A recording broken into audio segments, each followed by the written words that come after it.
Lave rouge, lave bleue, lave blanche.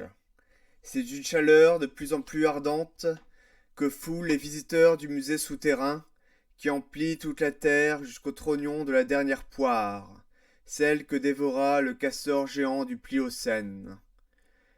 Il avait croisé, justement, les visiteurs, ce grand castor à la barbe aujourd'hui aussi longue et blanche que la voie des étoiles filantes entre ses parapets d'orties.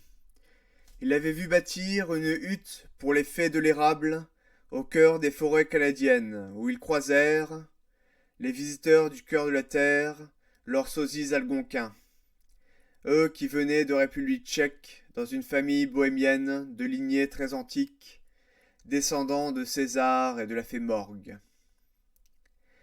Ils ne se doutaient pas, en visitant cette réserve indienne, son palais de parpaing entre les grillages de sucre d'érable, que ces caves secrètes, ignorées du chef de la maison lui-même, connues de seules deux petites filles aux nattes enflammées et aux yeux de croissant de lune, que ces souterrains, sans champignons ni chauves-souris, mais où volent les fleurs sans lumière, les mèneraient jusqu'au centre du globe, leurs valises les précédant à pas de loup, et leurs litières de feuilles rousses les suivant au fil des fleuves de lait de buffle.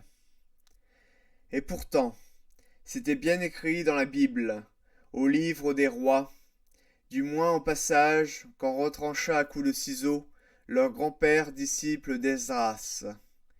Et pour ignorer ce destin, il fallait que les aient vraiment égarés dans la mécréance, le culte du renard aux 100 000 têtes dans 3 000 de pierre.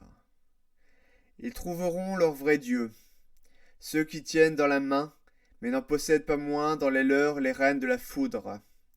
Ils leur porteront enfin les galettes de sciure de chêne dont ils sont friands, de leur temple de meringues, au-delà du grand champ de navets que cultivent les nains gardiens de trésors, au-delà d'une barrière d'os qui est un dragon jamais endormi.